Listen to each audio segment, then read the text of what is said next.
I'm Andre Huey and welcome to the SK Newsline Newscast. Workers at the Parks and Beaches unit took to the public protesting to air grievances of bad management and unfair treatment at the unit. For the details, we join SK Newsline's Glenn Bart. In a public demonstration in front of the Ministry of Health, agitated employees of the Parks and Beaches unit were calling for the removal of the head of the unit. According to several demonstrators, the situation reached a boiling point as they claimed unfair treatment, the withholding of monies due to them, as well as calling for the removal of the unit's head because of what they described as his bad management. SK Newsline spoke with Glenn Buffon, one of the disgruntled workers, who was part of a team that went into a meeting with authorities at the Ministry of Health. When we leave, we home a morning time, we leave to go to work. And it's unfair when you get on the job. You've been cheated dog and all been cheated better than you by 1 man. We are talking to the minister. We are inside there trying to battle this case because with the people. We're not saying we don't want to work. We are saying management is poor. And we cannot work under that environment. Is this the only incident that has been happening? No, man, a load of incident. Okay, imagine, let's come back to government. Government give you 3 trucks and a tractor. Under your watch. 2 trucks gone down and the tractor gone down. What's it tell you? Why tell you? Because I know why tell me. So I'm asking you why tell you.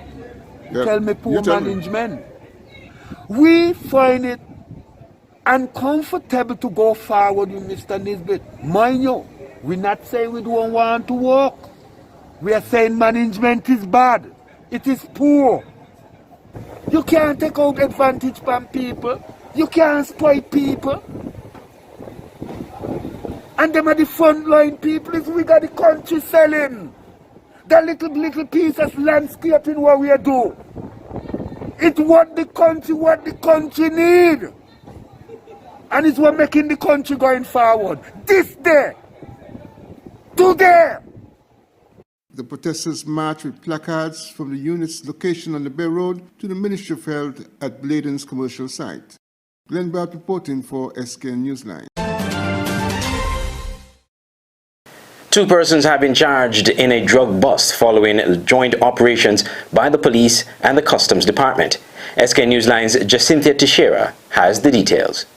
Close to 12 kilograms, almost 26 pounds, of compressed cannabis was taken into police custody following a joint operation conducted by the Royal St. Christopher and Nevis Police Force and the St. Kitts and Nevis Customs and Excise Department.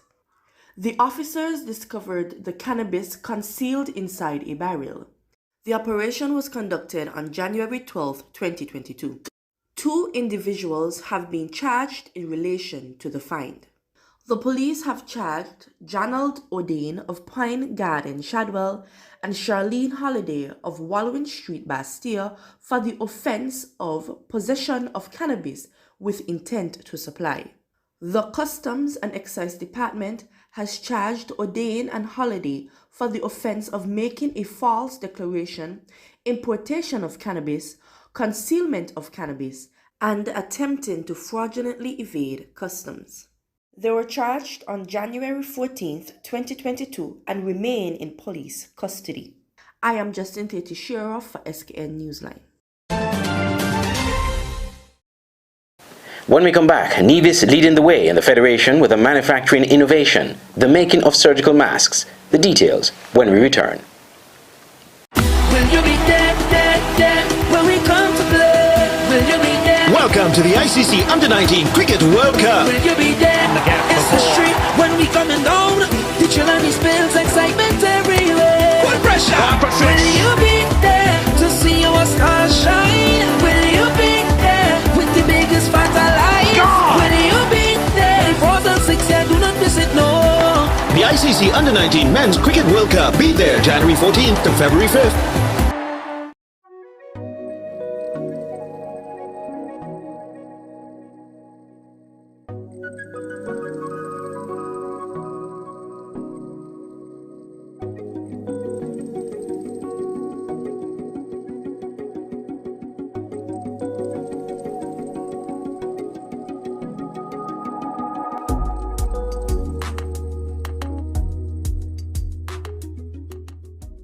If you're looking for a one-stop shop for all your electronics, you only have 2 stores to choose from: Island Electronics on 4th Street, Bastyr, and Smart Electronics at Port Zante. At Island Electronics, you have some of the top brands in electronics, from the top-of-the-line smartphones, Samsung and iPhone, laptop computers, smart TVs, washing machines, small appliances, phone accessories, refrigerators, and so much more. Brands include Whirlpool, Samsung, Black & Decker, HP, and much more. Island Electronics is located in the heart of Bastyr. Make it easy for you to access and shop. You can also choose to shop at Smart Electronics. Get the same great deals and quality products, the widest array in smartphones, including the latest Samsung Z Fold, smart TVs, and simply the best in household appliances like stoves, refrigerators, washing machines, even dishwashers. At Smart Electronics, get products for your leisure: headphones, video games, from Nintendo Switch to PlayStation 5, Bluetooth speakers, and much more. It's so hot these days. Well, at Smart Electronics, you can buy fans or air conditioners. And the brands that Smart Electronics carry are simply the best: JL, Beats, Whirlpool, Amazon, LG, Samsung, HP, Dell, RCA, and many more. You can choose to buy cash or on layaway. So if you're looking for electronic stores with the best deal and quality, Island Electronics and Smart Electronics are your only choices. Choose the store of your convenience. Contact them today. Smart Electronics at 466-4271 or WhatsApp 668-2818, or Island Electronics at 665-8677. 2 stores, 1 great experience. Welcome back. When the COVID-19 pandemic hit its heights in 2020, medical authorities suggested wearing masks as a means of preventing the contraction and spread of the coronavirus. While some opted to wear cloth masks, health officials posited that the surgical masks were more effective. Companies ordered these masks from overseas for resale in St. Kitts and Nevis at supermarkets, pharmacies, and other stores. But for one businessman in Nevis, he saw a glorious opportunity. In this story, we spoke to Donald Hendrickson, a Nevisian businessman who, rather than joining the throngs of businesses importing masks for resale, decided to take the challenge of setting up a mask factory on the island to help meet the local and overseas demand. Donald Hendrickson has decades of experience as an entrepreneur, having been in business for over 20 years. That's why when the COVID-19 pandemic hit in 2020, he saw a great business opportunity and pursued it against all odds, creating a mask factory to make the in-demand surgical masks, which is the preferred mask of choice for most people in helping to prevent the spread of the coronavirus. SK Newsline visited the factory in Stony Grove, Nevis recently, where Mr. Hendrickson told us his motivation for starting this business. This whole thing came about as a result of the pandemic. What happened? We do a lot of woodwork, so I normally have a lot of masks in stock. And during the pandemic, actually, I was on the road giving out masks to the busmen, different people. Never had this idea.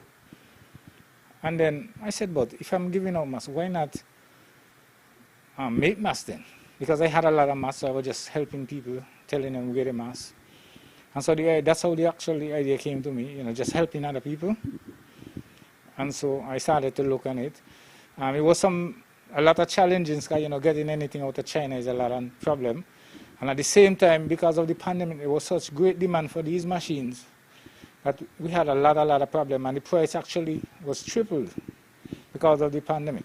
But we were determined to go forward with it, and the bank really assisted us, and we were able to get it done. Getting the machine was one thing, but finding a location for his factory was another challenge. Well, during the time, I started looking around, trying to get a building, because this idea came in my head. So after purchasing the machine, during the time I'm actually trying to get it shipped and all that stuff, I started looking around, and we were able to get this building. We were able to acquire this building. So, here we are, and it's really properly done. Our mask our mask being sent to the Bureau of Standard in Trinidad, and they were certified by the Bureau of Standard in Trinidad. So we have a certificate from the Bureau of Standard. On the day we visited, the factory was not scheduled to be in operation. However, Mr. Hendrickson explained how the masks are being made. As you can see here, we have the material here that is loaded into the machine, and it comes through here and actually goes through this machine. This one actually put on the the string that goes over your ear. So this one, I attach it, and it comes out and it goes to this machine, which is, this is our packing machine, actually, and it packs it in plastic like this and seals it. The amazing thing is the mass is, after it reaches here, the mass goes through. This is a sterilized machine. It's a UV sterilized machine, so it doesn't have any chemicals in it. And the mass is sterilized after it's in the plastic. So nobody touches masses after it's sterilized. Mr. Hendrickson disclosed that they can produce 30,000 masks per day and currently supplies about 20,000 locally on both St. Kitts and Nevis. He now has his eyes set on the international market, where he's hoping to be able to supply up to 2 million masks in his expansion plan. I'm Andre Huey reporting for SKN Newsline. The High Commissioner of India to the Caribbean Community revealed new access to development assistance for the Federation. Glenn Bart has more. Further progress in the renewable energy program of St. Kitts and Nevis could get a needed boost with technical assistance provided from the government and people of India. According to India's High Commissioner Dr. K.J. Srinivasa, St. Kitts and Nevis recently ratified the International Solar Alliance, making it possible for the pursuit of solar energy initiatives in which India can help. The High Commissioner recently met with authorities in St. Kitts and Nevis in a recent visit. This is a commitment by the Government of India, which was stated by the Honorable Prime Minister of India, Mr. Narendra Modi, in 2019 on the sidelines of the UNGA, as a part of a $150 million commitment to the CARICOM countries. And I have offered this to the Government of St. Kitts and Nevis, and we hope to hear back from them with a proper project proposal, because I understand that St. Kitts and Nevis wants to move fully into a renewable energy arena. I have spoken about the iTech program, the scholarships. Due to COVID, unfortunately, last 2 years we couldn't send anybody, but during this duration we have had these iTech courses, online courses, which have been a hit actually. People have been logging in online and learning various different programs. So we expect this iTech program to start by middle of this year, because most of the countries like St. Kitts and Nevis has done a remarkable job of 80% vaccination, which is really good. India also is in the same path, and we have also achieved that 1.5 billion vaccinations. So we believe that by middle of this year it should be ready to take in students to travel to India and to be a part of this program. The Government of India also is offering St. Kitts and Nevis access to IT training and education, technical expertise in a wide range of disciplines, health, agriculture, and fisheries. Glenn Bart reporting for SKN Newsline. On the regional scene when we return, another suspect in the assassination of Haiti's president arrested in Jamaica, the second one in recent times. Come get your fresh smoothie at Master Mix Smoothie in Bastyr at 2 locations, the Bastyr Public Market or under the arch at the National Museum. Get a fresh, all-natural, healthy and tasty smoothie with flavors of your choice. Master Mix Smoothie knows the flavors that you like and mixes it all up for you the way you want it. Master Mix Smoothie, 2 locations, the Bastyr Public Market or under the arch at the National Museum. Master Mix Smoothie, always the real thing, always smoothie.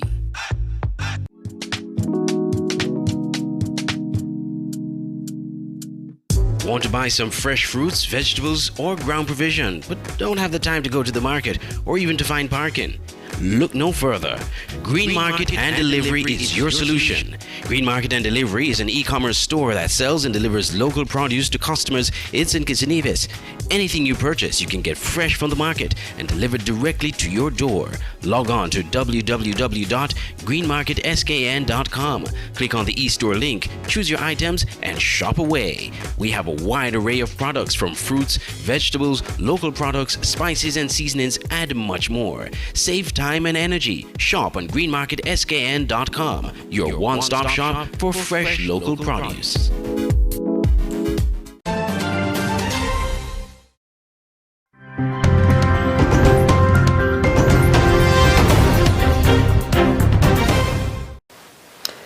Now to news on the regional scene. For the second time in recent months, a second suspect in the assassination of Haiti's President Jovenel Moïse has been arrested in Jamaica.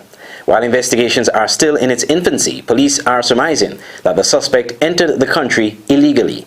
TVJ News reports. Up first this evening, a former Haitian senator who is a prominent suspect in the July 7 killing of Haitian President Jovenel Moïse has been arrested in Jamaica. The Jamaica Constabulary Force, JCF, confirmed that Jean-Joel Joseph and 3 members of his family were arrested in St. Elizabeth last night. Head of the Jamaica Constabulary Force's Corporate Communications Unit, Senior Superintendent Stephanie Lindsay, told our news center that Mr. Joseph was arrested about 8:30. By investigators from the Counterterrorism and Organized Crime Division, along with some local police from the parish, where he was held along with 3 other members of his family. So initially they are being held on immigration matters. Subsequent to that, the investigators made contact with the Haitian authority, where it was borne out that there's a warrant for his arrest for the alleged assassination of the Haitian president last year. Now, Mr. Joseph and his family members are expected to appear in court next week. The investigators now will seek to ascertain when he arrived here, how he arrived here. I think the initial investigation is suggesting that he did not come through any of the regular ports, so it could be, they're looking at the possibility of the illegal entry. So that will be known shortly, and we will be able to provide more updates as the investigation progresses. Police in Antigua and Barbuda are reporting that there is a slight increase in crimes reported in 2021 compared to 2020. Police Commissioner Atlee Rodney is flanked by Deputy Commissioner Operations Albert Wade, Fire Chief Assistant Commissioner Elvis Weaver, Head of Traffic Assistant Superintendent Rodney Ellis, and other senior officers at Friday's media briefing. The Police Commissioner says there were slightly more crimes in 2021 than the 2,370 residents reported the year before. In 2021, it has increased slightly to 2403, which is 33 more crimes were reported in 2021 than we had in 2020. The Police Commissioner says acquisition crimes or stealing remain the most common offenses. He says residents sometimes make it easy for the criminals. Because what we are discovering from the acquisition crime figures is that there is some level of negligence and there is a level of carelessness on property owners that allow persons using those opportunities to steal from them. The Police Commissioner says people should try to be more vigilant and adopt crime prevention tips regularly provided by the police. Meanwhile, the top cop says the police have observed a few trends in last year's homicides, which increased from 9 in 2020 to 16 in 2021. 2021, we have 15 cases with 16 deaths. And a close analysis of those cases showed 2 areas of concern. 1, 4 of the cases this year, there were allegations of mental health issues.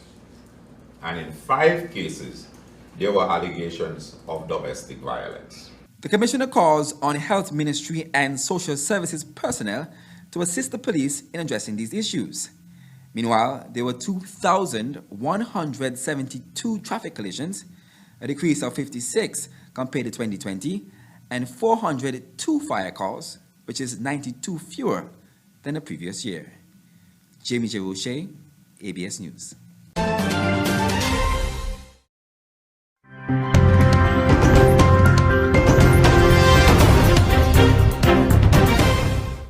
Internationally, Tonga is calling for immediate aid with an urgent need for fresh water and food as it assesses the damage caused by Saturday's eruption of an underwater volcano.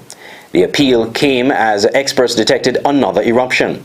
Australia and New Zealand on Monday sent surveillance flights to assess the damage in Tonga and said they are coordinating with the United States, France, and other countries on the humanitarian response. Al Jazeera's Phil Lavelle reports from Los Angeles, where an advisory is in place. 2 days after this massive undersea eruption, the Pacific island nation of Tonga remains cut off from the world.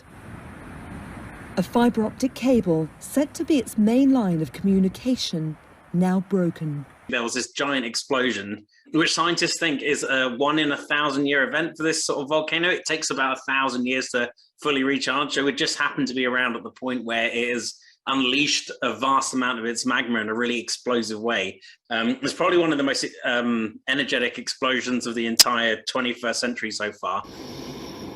New Zealand has sent an Orion surveillance plane to assess the damage. Australia is also sending a military plane to help. We will be working closely with the Government of Tonga, with Her Royal Highness, the High Commissioner of Tonga in Canberra, to ensure that we are able to deliver the sort of support that we provide to our Pacific family and our Pacific friends. This is a very challenging time. Communications are deeply, deeply affected by the events of the volcanic eruption. It has been felt in other parts of the region. Both countries had waited for a 20,000-metre cloud of ash to clear. Those ash particles have been falling across Tonga's islands, raising fears about its fresh water supply. And there's also thought to be widespread damage after tsunami waves washed up in Tonga's main island, Tongatapu, and buildings in the capital, Nuku'alofa, including this church. There was lots of shock because even though people have been experiencing these smaller eruptions for the last month or so, this really came out of the blue in terms of the size and scale of this eruption. And so it had taken people by surprise, as had the inundation from the tsunami waves. With communications and electricity disrupted, the full impact from Saturday's large eruption remains unclear, as does the scale of aid needed to help the people of Tonga. Laura Burton-Manley, Al Jazeera.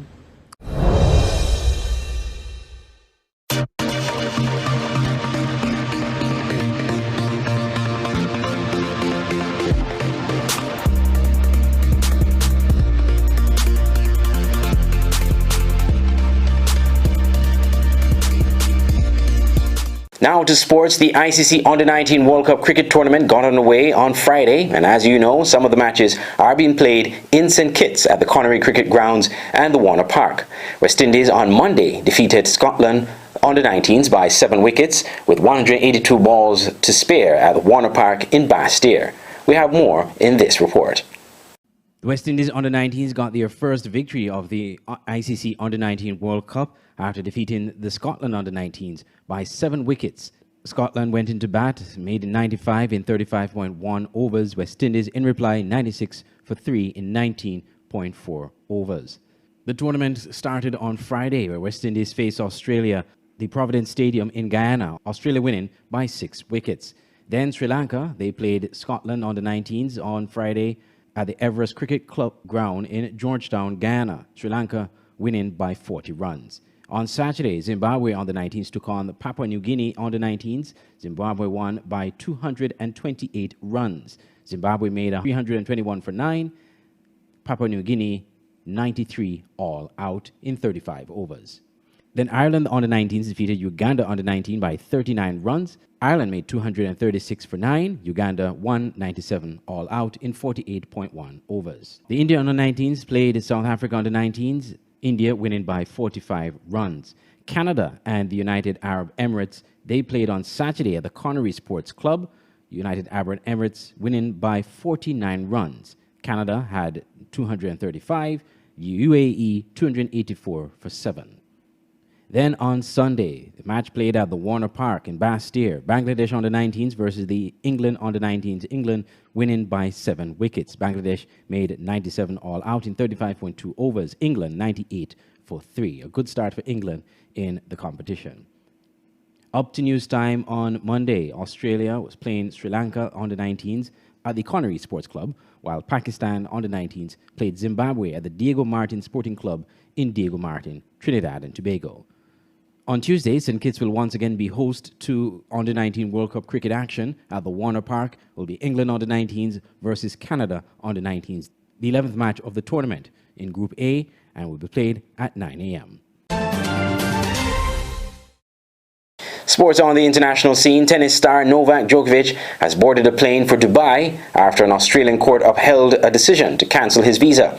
He says he's extremely disappointed with the decision, but will respect the ruling. Djokovic had appealed to the federal court after the immigration minister revoked his visa for a second time. The government argued his presence would fuel anti-vaccine sentiment. Al Jazeera's Sarah Clark has more from Brisbane. After a weekend in hotel detention, Novak Djokovic was granted temporary leave to attend a federal court hearing in a last-ditch attempt to stop his deportation. But that freedom was short-lived after the full bench voted unanimously in favour of Immigration Minister Alex Hawke's decision to remove him from Australia. It ends the world #1 tennis player's bid to defend his Australian Open title. Djokovic was set to play in the first round of the tournament on Monday evening. He now faces the prospect of a 3-year ban on re-entering Australia. In a statement, he said he was extremely disappointed, but would cooperate with authorities and leave Australia. The Immigration Minister argued that Djokovic posed a public health risk, and his opposition to mandatory vaccination could fuel that sentiment. His supporters outside his lawyer's office disagreed. Novak Djokovic is not an anti-vaxxer. He's the voice for human rights and human choice. He's never stated that he's anti-vax. He has always just stated that he wants to control what enters his body. Chief Justice James Alsop stressed that the court was not there to judge the merits of Djokovic's case, only whether or not the minister acted within his authority. It's the second time Djokovic has faced the federal court in less than a week. He was approved for a visa and a medical exemption to play in the Australian Open on the grounds he'd already had COVID-19 in December. But on January the 5th, when he arrived at Melbourne Airport, immigration officials said he failed to meet the entry criteria and his visa was cancelled. A federal court then overturned that decision, only to be overruled by the immigration minister 4 days later, when the government announced Djokovic must leave Australia. This is a problem where the federal government issued a visa, let's not forget that, issued Novak Djokovic with a visa, allowed him to board a plane, and then when he arrived here, during that time really that Djokovic was in the air, there was a change in the attitude from the Australian federal government, and it was a hostile reception that Djokovic got when he arrived here. The federal court ruling has been welcomed by the government. Australia has some of the toughest border restrictions in the world, and more than 90% of its adult population has been fully vaccinated. The Australian Open will now go ahead on Monday without the world's #1 tennis player. Sarah Clark, Al Jazeera, Brisbane, Australia. Well, there's been a strong reaction to that ruling in Djokovic's native Serbia. The president said Australia had humiliated itself. It was very easy for Australian authorities to say from the very beginning that, only vaccinated, only inoculated people could enter Australian territory, but they didn't say so. They were saying completely different story, including this medical exemptions. And after that, they forgot about it and they wanted to create alleged political principles, which were not principles at all. Diana Vukadinovic is in Belgrade with more reaction. Novak Djokovic left Australia after a court upheld decision to cancel his visa. Beside political officials here in Serbia, Novak's father gave a short statement on the topic. Novak's case opened several questions here in Serbia. One specifically breaking off the isolation once you're positive on COVID-19. Novak Djokovic himself admitted to break the isolation while he was positive. So this question was brought up at the Crisis Council several days ago when one of the members of this council shortly gave an explanation that the document that Novak Djokovic had saying that he was positive on 19 was valid. But there will be no punishment for him since this rule was only on stage during the emergency state.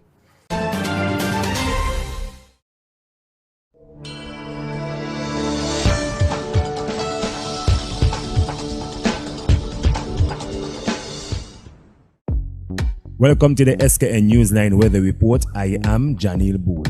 Here is a look at the 4-day forecast for St. Kitts and Nevis.